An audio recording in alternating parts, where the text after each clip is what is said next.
Our organization grew probably 5-6 years ago. We were a $2 billion bank. Now we're near $9 billion. So we've gone through tremendous growth.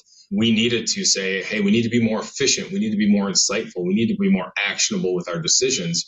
And ultimately, it led us to a choice to say we need to be better in our budgeting and forecasting area. The biggest driver of our income is going to be around interest rates. What is the Federal Reserve in the United States going to do essentially on their interest rates? What are they going to set? Because that vastly impacts our financial performance. Vena has been able to provide us with a really easy function to say, we're going to put a forecast out there and we're going to save the forecast off as a different scenario. Then we are going to run more scenarios to say, what if the Federal Reserve cuts 50 basis points in July? What if that doesn't happen? What are our assumptions if the Fed increases? All those scenarios we can very quickly update through the templates so that we can get a very accurate range to say, here's the different scenarios we're going to assume and what does that impact to our financial statement? We're a lot faster than where we were in the past. I would say we're at least one day ahead of all of our reporting than we were in the past. We have a lot more time to focus in on what is the data telling us, not how do we get the data in the right spots. And at minimum, that saves us 16 to 30 business hours of an individual or a combination of individuals each month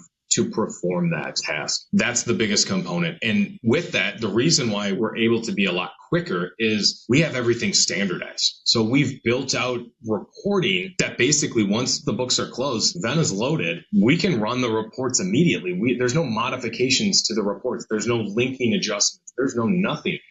These are the reports. We validated them once. We don't ever have to look at them again to make sure they're accurate. We know they will be accurate because we have the structure in place to deliver that. That's from the reporting perspective, but our forecast process now too, where it would take us probably a couple days to make sure that we're comfortable with that. We have an individual on our team who updates the forecast within an hour, and we feel very confident that we have a pretty accurate forecast going forward. It's very impressive once you get the templates and once you get everything the way you want to think about it, the way you need to provide adjustments. So I would say speed and accuracy is something that we have vastly improved. I didn't have any knowledge of what Vena was prior to that. And as I started reading some of the Gartner articles, honestly, some of the Magic Quadrant articles written, they had Vena as an extreme growth company in this space, and I had no idea. So, that reassured the decision that the group had to go with Vena. I said, hey, the research I've done, the people I've talked to, and the articles I've read would point that this does make like a good decision.